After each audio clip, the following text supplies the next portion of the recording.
datang ke Polres, terus bodyguardnya juga ada nih kan, sempat ramai juga nih. Mungkin abang menanggapinya seperti apa ya? Ya, yang pasti pertama-tama saya prihatin dan saya menyayangkan ya. Artinya di saat Atta sama Aurel sedang menghadapi ujian rumah tangganya, mendapatkan fitnah atau ada berita-berita yang disebarkan melalui sosial media, sehingga menyebabkan juga Atta juga tadi menyampaikan kepada saya juga terganggu ya. Dan memang Atta dan Aurel sebagai warga negara mempunyai hak ketika dia atau mereka tidak merasa terjadi sesuatu di rumah tangga mereka, tapi diberitakan di luar juga seperti apa, mereka punya hak atau kewajiban juga untuk meluruskan dalam arti kata karena ini sudah berdampak di pekerjaan mereka ya, tentunya ya, mereka melakukan upaya hukum yang mereka punya untuk melaporkan orang-orang yang memang atau dianggap sudah menebar hoaks terkait dengan rumah tangganya dan lain-lain. Nah, kemarin kan habis insiden pelaporan di Selatan, kemarin ada insiden yang kurang menyenangkan buat Atta sendiri. Nah, abang kan sebagai orang pertama yang mungkin dapat klarifikasi dari bodyguard Atta sendiri, seperti apa sih bang melihatnya kejadian kemarin itu? Ya, yang pasti saya sangat menyayangkan ya.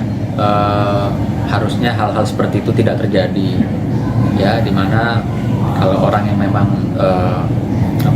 berfungsi dan bertugas untuk mengamankan ya atau menjaga, tidak semestinya berbicara mungkin yang bisa disalahartikan atau bisa menjadi membuat teman-teman salah paham. Namun demikian saya sampaikan tadi juga langsung ke Attanya. Atta kaget karena ternyata dia tidak mendengar, karena mungkin dia fokus konsentrasi bagaimana caranya dia bisa jalan dulu keluar kan, menuju ke mobilnya. Jadi tadi Atta bilang, saya nggak tahu bang, saya nggak tahu dia ngomong apa, tapi apa yang diomongin itu nggak benar bang, katanya. Maksudnya nggak boleh, nanti saya peringatkan keras atau mungkin saya kasih teguran, bisa-bisa saya keluarkan gitu. Artinya di sini Atta juga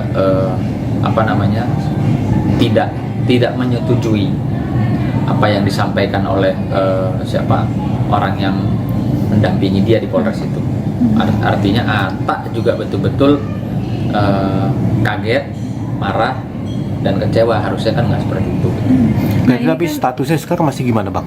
Gimana? Statusnya masih seperti apa bang sekarang? Waktunya masih bekerja di Atta saya tadi atau? cuma sampaikan gini ya, manusia itu tempatnya hilaf ya. Ketika dia ditegur, dia sadar kesalahan dia minta maaf, dia tidak perlu berlebihan. Saya bilang tak. Kalau kan dia juga mungkin cari makan ya, cari nafkah buat keluarganya, jadi nggak perlu lah sampai harus dikeluarkan. Saya bilang begitu. Kalau memang dia sudah menyadari kesalahannya, tahu salahnya di mana, mau meminta maaf, ya itu sudah baik. Saya bilang begitu. Nah itu kan di dalam komentar Lambe Tura itu kan Atta pertama menyebutkan bahwa akan dirumahkan. Terus yang kedua Atta ngedit lagi bilang kalau misalnya orang itu tuh bukan karyawan. Jadi sebenarnya yang mana nih bang? Itu jadi pertanyaan juga buat netizen itu. Sebenarnya yang benar yang mana? Karyawan kan? Saya kalau itunya kurang tahu, karena memang saya berapa kali main baik ke studionya Atta, ke rumahnya Atta, itu memang banyak orang di situ, banyak orang. Jadi saya juga nggak bisa menyatakan oh ini karyawannya atau ini bukan. Saya juga nggak tahu gitu. Yang pasti lingkungannya Atta tuh nggak pernah sepi, banyak orang-orang yang mungkin ada yang mungkin Atta kenal atau tidak. Nyatanya tadi Atta sih kaget, dia bilang wah kok gini ya bang, harusnya nggak boleh gini nih. Udah nanti saya tegur keras, kalau perlu saya kasih peringatan sampai kalau memang gimana saya keluarkan gitu. Nah, abang sendiri menilai culik itu apa sih? Apa benar-benar sejahat itu kah? Apa? Enggak lah, kalau saya yakin ya, maksudnya kata-kata culik itu kan ya bisa diartikan negatif, bisa diartikan gemes juga bisa. Culik, cubit dan dikilik-kilik gitu loh. Ya, yang pasti dia kapasitasnya apa kalau dia mau melakukan sesuatu tindakan yang melanggar hukum dan gitu. Mengingat kan keberadaan dia di situ juga kan di Polres. Masa iya sih berani melakukan satu pelanggaran pidana atau mengancam orang dengan niat sungguh-sungguh mengancam loh ya. di kantor polisi kayak itu. Kalau saya rasa sih nggak seperti itulah. Bang Finan sempat katanya atau juga ibarat curhat untuk masalah pelaporan ini kan, benar kan? Iya, tadi dia sampaikan bahwa Bang, saya salah nggak kalau saya ambil jalur hukum karena ini sudah sangat mengganggu ya, berita-berita hoax yang saya juga awalnya sempat nanya tuh. Saya masih kebetulan di Bali ada kerjaan, saya lihat loh kok berita di sosial media, terus berita di TikTok itu ramai sekali, kayak seolah-olah Atta didatangi sama si A, Atta tempeleng sama bapak ini itu. Saya langsung konfirmasi, ini apa? Enggak, itu Bang, itu hoax. Itu nggak benar. Dan seketika saya teliti, betul-betul saya teliti, wah ini sih bohongan, editan. Beritanya si abang itu lagi datang kemana, dibilang kok datang ke rumah, ke tempat Atta. Saya bisa bicara gitu karena saya tahu peristiwanya, saya tahu cuplikan potongan-potongannya saya tahu. Oh ini bukan di rumah Atta, ini di Pengadilan Jakarta Barat.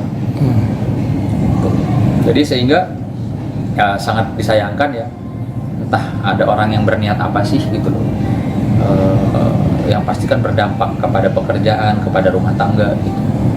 Bang, tapi benar nggak sih bodyguardnya Atta itu tuh salah satu anggota TNI juga? Kata siapa? Kata di komen-komen. Info-info yang beredar sama komen-komen juga gitu bilang katanya seperti itu, Bang. Gini, saya rasa itu bukan tugasnya TNI ya. Tugasnya TNI itu menjaga negara, menjaga Indonesia gitu. Mungkin dari outsourcing, ya saya nggak tahu ya. Dan kalaupun katanya TNI, dari mana ininya gitu? Saya sih nggak yakin lah. Tapi abang sih udah ngobrol langsung walaupun by telepon gitu dengan si bodyguardnya ini, Bang? Nggak ada. Saya kan cukup konfirmasi, menyampaikan informasinya sama Tata, nih ada apa sih? Kok rame sih? Atta sendiri nggak mau bikin klarifikasi press untuk ngomong langsung ke teman-teman media, Bang? Atau mungkin udah cukup klarifikasi bodyguardnya aja tuh gimana? Ya karena kan memang dia tidak pernah menyuruh orang tersebut untuk mengucapkan kata-kata itu. Dia tidak tahu menau. Jadi apa yang perlu diklarifikasi? Kecuali kalau misalnya Atta ya yang melakukan gitu sama teman-teman media. Mungkin terus habis itu dia sadar dia mungkin ada hilaf atau capek. Ya dia wajib mengklarifikasi. Tapi kan kalau ini kan nggak ada kaitannya. Jadi kalau saya pribadi melihat Atta tidak ada kewajiban untuk mengklarifikasi hal ini. Tapi untuk terkait pemberitaan dia mau melakukan klarifikasi dan pembenaran juga nggak? Ya tadi sih udah bicara sedikit sama saya, artinya tak, kalau memang apa yang diberitakan itu benar-benar hoax, wajib mengklarifikasi karena itu untuk melindungi diri dan keluarga. Seperti kayak saya kemarin kan diberitakan juga saya ada hubungan sama si ini. Ketika tidak, ya saya harus sampaikan itu nggak benar.